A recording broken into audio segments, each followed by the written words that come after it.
You sit there as if you're on display, faced by 3 or 4 doctors, absolutely out of your mind with grief and trauma. Organ donation, is that something I've considered? How do you expect me to consider that now? In 2007, Gita Reuter's husband died of a brain hemorrhage. It was on that day that Gita was confronted with one of life's greatest dilemmas.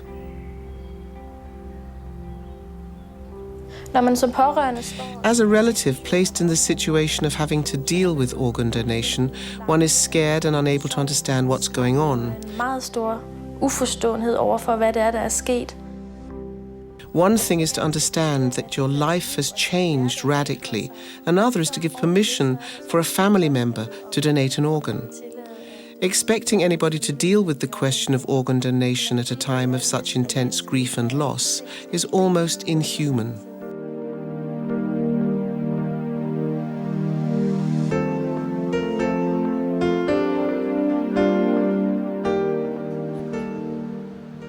In 1954, medical science took a quantum leap when an American surgeon successfully managed to transplant a kidney from a living donor. It's now 20 years since Denmark introduced brain death criteria, which permits the removal of organs from a deceased patient in order to allow them to resume their function inside the body of another person. It's a development that has both helped to improve life quality and save the lives of many terminally ill people, but it also poses ethical questions and fires turbulent debate. Ethics are part of our daily lives, more so than most of us realize. For example, a trip to the supermarket is filled with ethical considerations and actions. We make way for the elderly, behave in a polite manner, and show consideration and respect for others around us. Though we rarely consider this as ethics, that is in fact what it is. Som alt sammen er etik, men som ikke tænker på som etik. Etikken bliver som oftest synlig der, hvor der... Ethics come into play in situations where there are a number of considerations to make. For example, I might have to consider myself, but at the same time consider the feelings of my family, then decide which consideration should take priority. Ethics isn't just about oneself, it's more about universal ethical judgment, where we include others in our considerations. Eget niveau, men i forhold til andre også. Så etik kan køre på forskellige måder. Det kan køre på sådan en... So ethics can be applied in different ways. On autopilot, we deal with things without being fully aware of the ethics involved. There are also situations embodying ethical issues where we sit down and consciously deliberate the rights and wrongs. The reason that the Council of Ethics was formed was to deal with new moral issues brought about by technological development. These issues couldn't be dealt with by the autopilot mode of ethics or by normal political debate. We were faced with new ethical dilemmas, which threatened to have far-reaching consequences in the evolution of our society. Så det var nye typer af etiske problemer, som man samtidig var klar over kunne have vidtrækkende betydning for, hvordan samfundet ville udvikle sig. The Danish Council of Ethics was established in 1987 to discuss the ethical implications which occurred as the first test tube baby was born in Denmark. The purpose of the Council is to give advice to Parliament and health authorities, as well as to start or be a part of the debates on bio and gene technologies involving human beings, nature, the environment and food. The 17 voluntary members are appointed by the Minister of Health after recommendation by Parliament and various ministries. They and the chairman are appointed for a 3-year period and can be reappointed once. What impresses me about the Council of Ethics is that all 17 elected members have their own opinions, ideas and experiences, yet gather them around a table and together they're able to reach an independent and qualified conclusion. The Council, which has equal numbers of male and female members, consists of both experts and laymen. The work of the Council often results in a general statement that takes into account the varying opinions of its members. The members are often in disagreement and have very different perspectives on the subjects they discuss. There are experts and laymen with varying experiences. The point being that the debates result in a broad-based conclusion to be used when advising politicians and for public debate. Og synspunkter og argumenter til torvs som muligt, både i forhold til at rådgive politikerne, men også i forhold til at starte en offentlig debat. Organ donation has been a reality in Denmark since 1964, when the first kidney transplant was carried out. Since finding out that organs from a dead person can be donated to another, there has been an overwhelming demand. The issue triggered a great deal of debate, which continues today. New treatment methods and laws have improved the situation, but transplantable organs are still in short supply.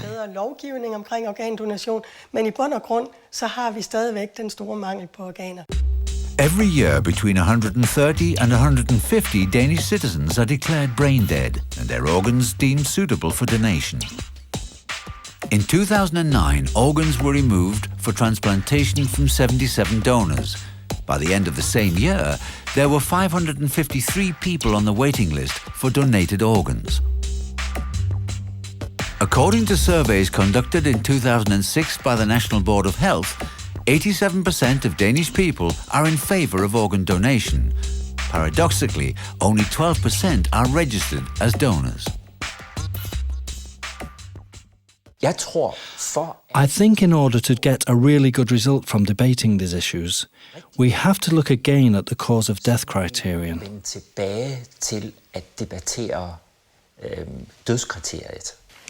I didn't know what was happening. What did you think? Well, I thought maybe he'd wake up again, and he might not be quite himself. Maybe he'd suffered slight brain damage, or... In Denmark, there are two criteria for declaring a person dead: heart death and brain death. Most people die because the heart stops beating and they stop breathing. Brain death is defined as the irreversible cessation of all brain function and is normally the result of brain damage or brain hemorrhage. The procedure of determining brain death is in accordance with stringent guidelines, and brain death can only be declared following confirmation by at least 2 specially trained physicians. If you observe a brain-dead patient in a hospital bed, you could say that the death is disguised in a way. Because the chest moves as normal, there's colour in the cheeks, and all the usual characteristics associated with a living person are present. So it's very difficult to define or classify them to a loved one as deceased. Støtte vores forståelse, alle de sanselige tegn, som skal støtte vores forståelse, dem mangler vi ved den hjernedøde. People often say it looks like he's just sleeping. It's difficult for them to associate this with their own ideas of how a dead person should look. Anja Bornø, anthropologist and PhD fellow at Copenhagen University, researches organ donation. She has recently completed a field study among relatives, doctors and staff at neuro-intensive care units throughout Denmark.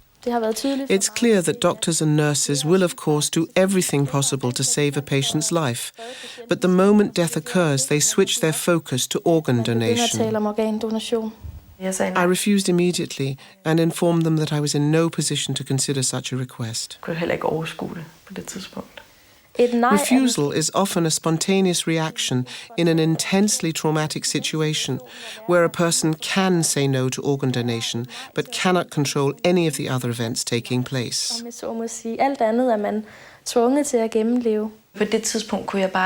At the time, I couldn't possibly say yes. I was hoping he might wake up again. I refused to believe it.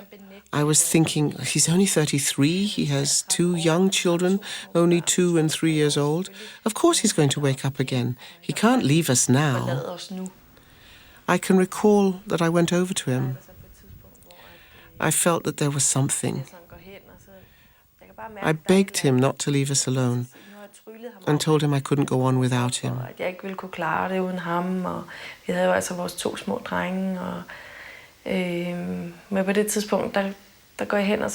I laid my forehead against his and held his head.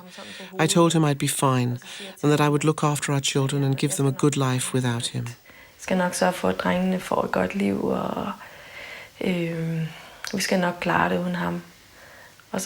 Then the alarms began to beep. I could feel a difference, like he was empty inside. I went out of the room.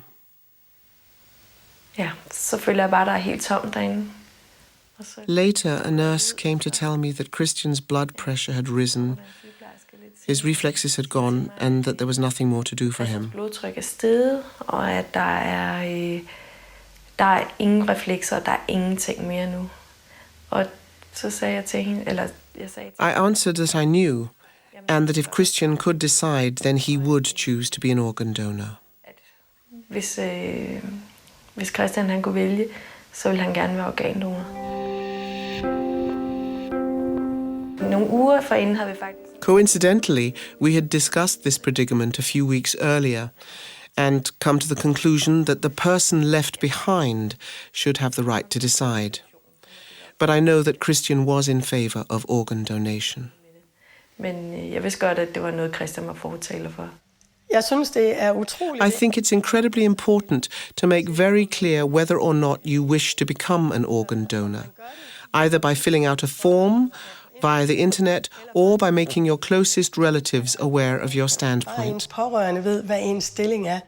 As well as discussing ways of informing about organ donation and encouraging people to register, the Council of Ethics has drawn up recommendations for rules of consent and a better framework for relatives. Today we have a rule that allows donation by registered consent, which means that if you wish to be an organ donor, it's your responsibility to make sure that you're registered. Man på eget initiativ sørge for, at man bliver registreret. Ved formodet samtykke... In the case of presumed consent, your organs will be donated unless you yourself unsubscribe from the program. It's the opposite of today's system, where you have to register to be on the program yourself, or your relatives are left to decide after your death. I think it's unfair to those left behind to have to make such a decision.